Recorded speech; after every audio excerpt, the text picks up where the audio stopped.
राजस्थान देश का पहला राज्य है जिसने अपना कॉन्स्टिट्यूशन क्लब बनाया है। अब तक सिर्फ दिल्ली में एक होता था, अब राजस्थान में भी कॉन्स्टिट्यूशन क्लब ऑफ राजस्थान हो गया। और उसके लिए इसका विजन जो लाए पूर्व विधानसभा अध्यक्ष आदरणीय सीपी जोशी जी का मैं धन्यवाद करता हूं। उनको बहुत बहुत बधाई देता हूं कि उन्होंने एक नई बात सोची और यहाँ करने का प्रयास किया। उनके कार्यकाल में भवन काफ़ी हद तक बन गया था, पूरा नहीं हुआ था, 19-20 कमी थी, लेकिन कार्यकाल पूरा हो रहा था। वापस आएंगे कि नहीं आएंगे ये गारंटी नहीं थी, और इसलिए उन्होंने आचार संहिता लगने से पहले पहले उसका उद्घाटन समारोह कर लिया। उसमें भी कोई आपत्ति नहीं। हमारे प्रतिपक्षीय नेता भी उस समय के नेता उपनेता दोनों शामिल थे उसमें, और हमने सहर्ष सहभाग करते हुए उस कार्यक्रम को सफल बनाया। लेकिन ये कॉन्स्टिट्यूशन क्लब है, क्लब सिर्फ भवन नहीं होता है। क्लब में बहुत सारी सुविधाएं होनी चाहिए जो क्लब के सदस्यों को उपयोग में आएगी। उसमें से एक भी सुविधा उस समय नहीं थी। वस्तुतः भवन भी पूरा तैयार नहीं था, अभी उसके फिनिशिंग चल रही थी, इसलिए सुविधा होने का तो प्रश्न ही नहीं था। पिछले इस एक वर्ष में हमारे वर्तमान स्पीकर महोदय आदरणीय देवनानी जी ने वो सारी सुविधाएं दूर की है, सरकार के सहयोग से, माननीय मुख्यमंत्री जी भजनलाल शर्मा के सहयोग से और सरकार के सहयोग से सारी सुविधाएं उपलब्ध करवाई है। क्या क्या सुविधाएं इसमें उपलब्ध रहेगी, मैं एक वानगी आपको देना चाह रहा हूँ। सदस्यों के लिए कैफेटेरिया होगा, मल्टीपर्पज हॉल होगा, स्विमिंग पूल होगा, पुस्तकालय, conference hall, badminton court, table tennis room, indoor games room, gymnasium, yoga centre, aerobic centre, meditation room, salon और स्पा। इतनी सारी सुविधाएं, और हो सकता है इससे भी कुछ ज़्यादा सुविधा समयांतर में इसमें जुड़े, पर अभी इतनी सुविधाएं तैयार हो गई है, उपलब्ध होने के लिए एकदम तैयार है।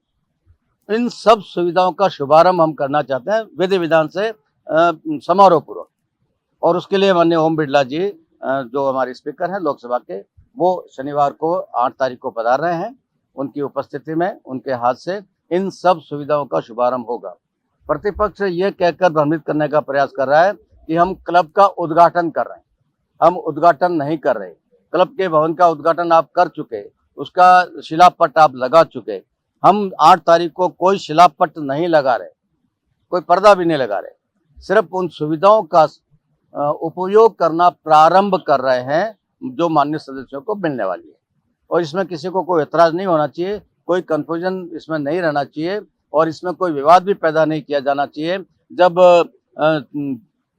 आचार संहिता लगने से पहले पहले भवन पूरा नहीं हुआ था, फिर भी आपने उद्घाटन का कार्यक्रम रखा, तो हम उसमें विपक्ष में थे।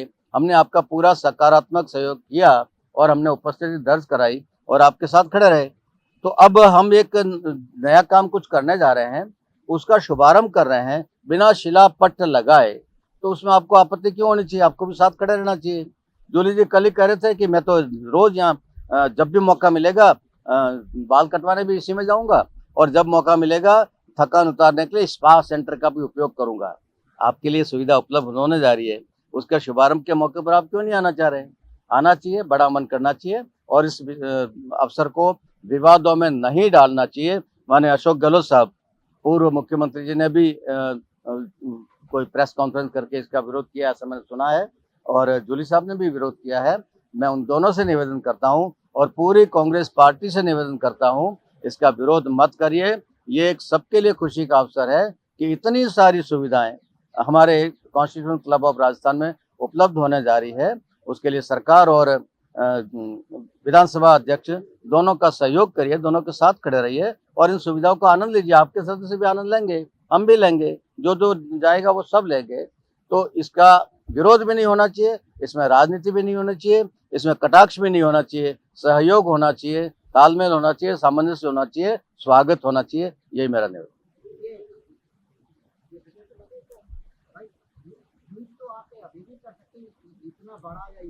दीवारों को यूज नहीं किया जाता है।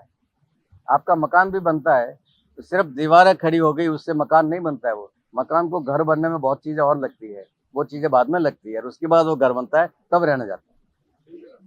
बहिष्कार किया है नहीं आने का, क्या उन्हें बताएंगे क्या रहेगा? नहीं, हमने बात करी है उनसे, लगातार बात कर रहे हैं और मुझे पूरी उम्मीद है कि बहिष्कार वापस हो जाएगा।